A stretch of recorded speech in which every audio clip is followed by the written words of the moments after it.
Hello, friend. Today we are going to be going over the hero from the book Save the Cat Writes a Novel.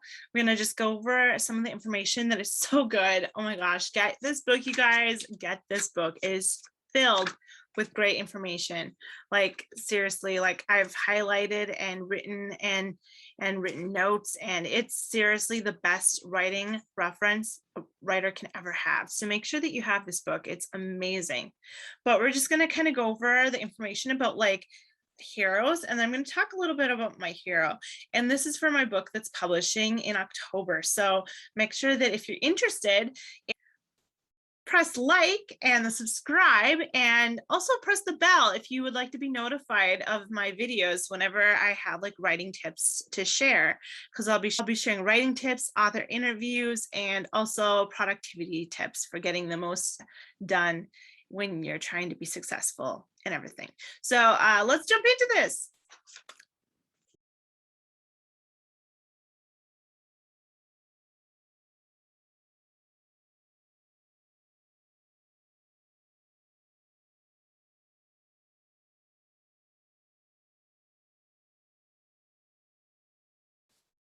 This book, Save the Cat Writes a Novel, has such good information in it when it comes to putting together your novel, and also when it comes to creating a character that's believable. We'll talk about more on how to make your characters more believable in a little bit, but guys, if you haven't gotten this, make sure you go put it in your Amazon cart right now. Okay, so let's start with your main character. You want to make sure that your main character has a problem, a need, and a want. This is what makes a character that's believable. So that problem that needs to be fixed, and a need that your character will learn, and a want that your hero can chase. So if you guys want to read more from in Save the Cat on this, you guys can find this in chapter 1, and a problem that needs to be fixed. So for my current book, the one that's going to be releasing in October, the problem that needs to be fixed is my character's single. And she needs to be engaged in order to get this this inheritance, and she's single, very, very much single. So that is her problem that needs to be fixed. And then a need that your character will learn. The need, let's see here, I would say her need is to realize that it doesn't make her any less of a woman to have someone in her life, a man, because she's a very strong, independent woman who believes she doesn't really need a man. And then for a want, my hero wants to get her inheritance. So that's going to push her forward in trying to figure out what needs to be fixed.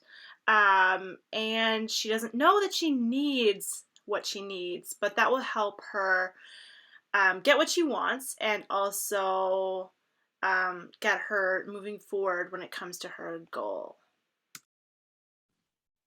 Have you ever read a book that has a character in it where the character is just way too perfect?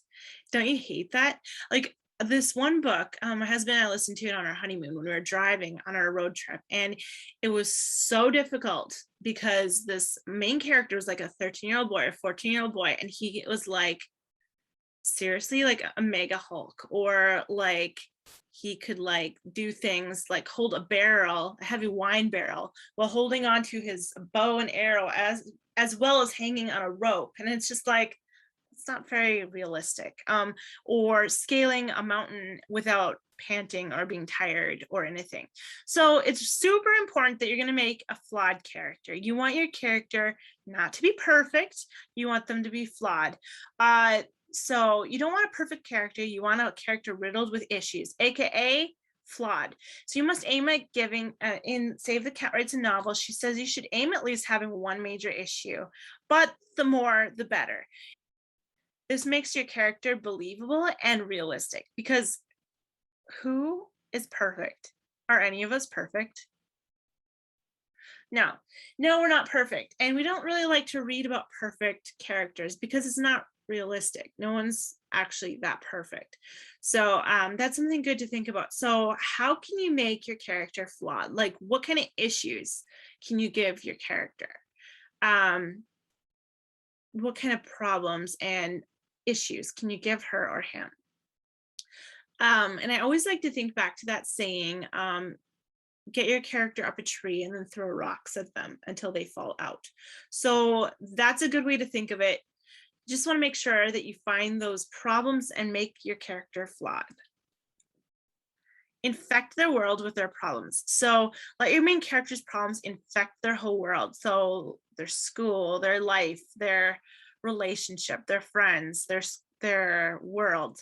Maybe if your character is greedy, how are they greedy with their friends? How are they greedy in their relationship or at home or at school? That's another really good takeaway that I took away from Save the Cat Writes a Novel, because it's so true. This is also in chapter 1, and you can find more on this you can find more about this on page 11 in the book. It's so good, you guys, the book. But you want to make sure that you know those your character's wants, needs, and goals. And once you know this, your character is going to come to life. So I want you to write down wants, needs, and goals and try to figure out what your characters are. And then there's a moment in every person's life where you are completely changed by something. Something happens and it creates an emotional wound, an emotional scar in your life. And that's called a shard of glass. That's what the Save the Cat Writes novel likes to call the shard of glass. And it's a wound that has an ugly scar, not a real one, or it could be a real one, but mentally that causes your character to act the way they do. So all of their problems stem back to this scar, this shard of glass. So what is the shard of glass? What is the moment that caused all of the issues?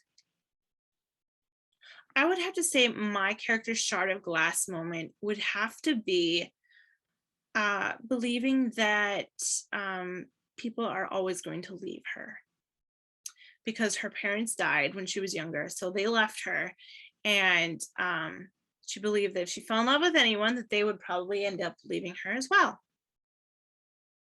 So it ended up causing issues later in her life where she never really wanted to be in a relationship because she figured if she actually loved somebody, they'd leave.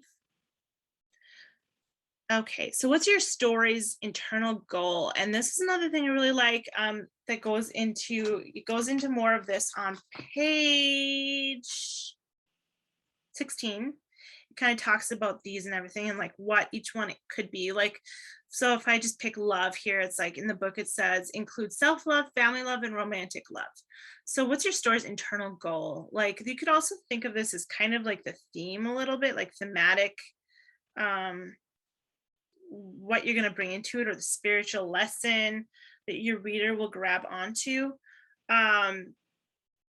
This is really cool. So like you can like pick some of these, and these can be like your theme or your story's goal. And for my story, I have love, and I would say probably also acceptance, love, acceptance, and maybe also some forgiveness as well. So be sure to pick a couple of those and try to see if they fit into your story at all, because these are always really good ones to have your characters grab onto, but also your readers, because people love these internal goals when it comes to story.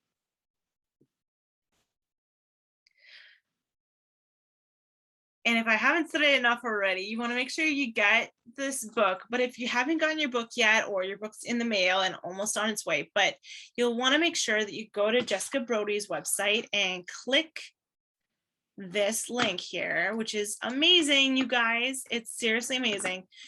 Save the Cat Writes a Novel starter kit, you guys. Like, be sure to go onto her website because it's really helpful, because it breaks down the beats and basically tells you like, okay, act 1, act 2, and then says this is the opening image, this is the theme stated. And we'll need more of this like when we get into the next video, but like it's super helpful to have this all broken out in front of you. And I love too that she kind of breaks down the Hunger Games for you, and then she also breaks down Room by Emma Donahue.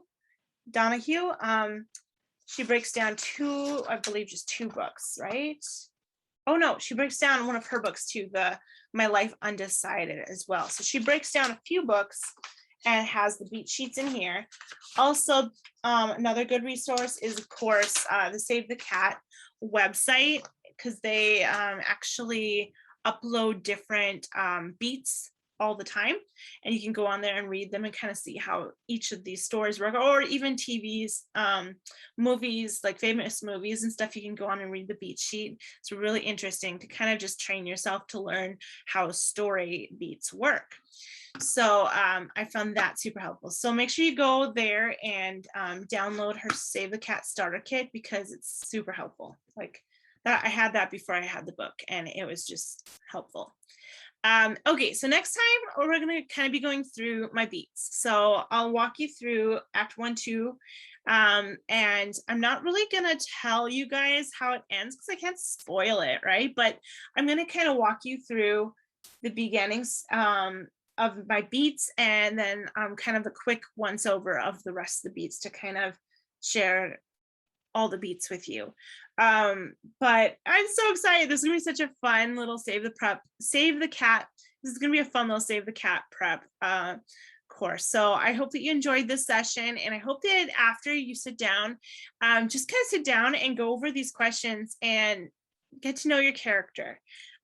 So your homework for today is to make sure that you sit down and figure out what your character's wants, needs, and goals are. What are they? Like, what does your character really want? What do they need? You know, what your character wants and needs are not always the same. Sometimes they might need something else, but they want something. They think they want something, but when they get what they need, they actually realize, oh, I didn't need that want. But it's the same in real life for us too, right? We need things, but we don't exactly. We might want things, but we might not exactly need those things. We might need some other things in our lives. And then goals, those are really good for your characters to have as well as you. So make sure you sit down and figure out what your wants, needs, and goals are. And also figure out what that chart of glass is. What is that defining moment in your character's life that has caused all the problems, has caused an ugly scar, and mentally caused issues in your character's life?